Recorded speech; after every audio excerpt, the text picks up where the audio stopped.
my name is Ivan, and I would like to present you the 3D animation called Cube. I will start my speech with a question. Is it possible for us to live in a society of which we are losing control? This is where we stand. If technology would have been the only one which have broken his boundaries, our problems would have been serious enough. The most feared fact is that many other social processes have already started to develop without control, frenetically oscillating and resisting all our efforts to guide them. Urbanization, ethnic conflicts, migration, demographic expansion, delinquency. We could give thousands of examples from domains in which our efforts to influence change seem more and more absurd, more useless.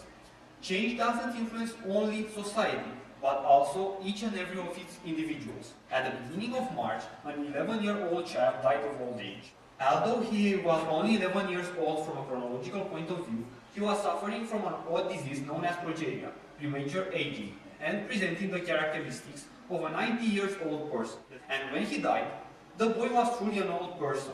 In his 11 years, he had gone through all the biological and physiological changes of a lifetime. The progeria cases are extremely rare. However, in a metaphorical way, all the societies with developed technology suffers from this intriguing disease.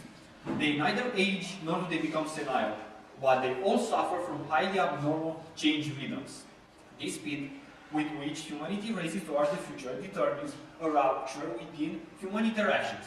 We have become more and more cold, more isolated, despite the technology evolution, which makes the distances between humans disappears. We morph into the mechanisms that we create in order to enhance our lives. Our feelings are substituted by placidity. We are ruled by our own egos. Thus, under these circumstances, there's nothing left for me but wonder, what is there to be done? Is this the progress or the regress of the mankind? Now I'll let my colleague, Emanuel Ioniță, to present you the technical details. Thank you. Good afternoon. My name is Emanuel Ioniță, and I would like to present to you a few of the technical details regarding the creation and animation of the 3D movie Cube.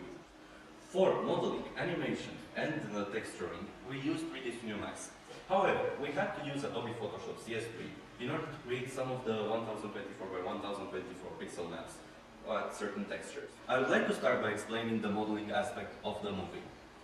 For nearly everything, we used polygons. We started from one single polygon, we extruded the edges until we had a rough shape. Afterwards, for more complex shapes, like the one used in the spider or the human, we used a mesh smooth modifier in order to manage the vertex in such a way that we could achieve some finishing touches.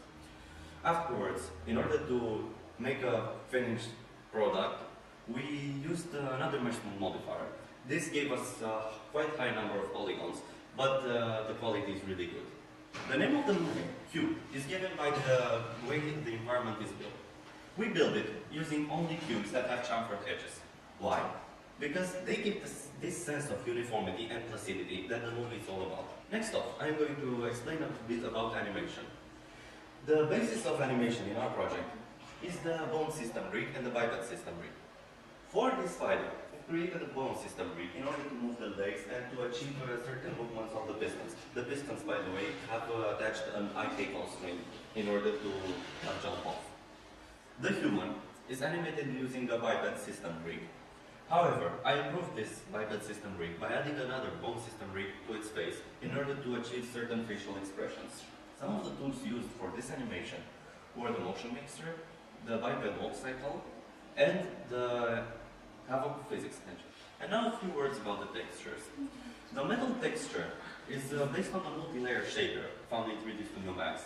It consists of two specular layers with high specular value and a ray trace reflection layer, which tries to imitate the properties of stainless steel. The water texture is based on the blend shader. It uses a bulk mapping, which is animated in order to give that sensation of water moving and water waves. And it also consists of a reflection layer, also for reflecting surfaces in the water. The rendering was achieved using the default scanline renderer of 3D Studio Max. Afterwards, what was exported, we cut and edited in Adobe Premiere Pro CS3.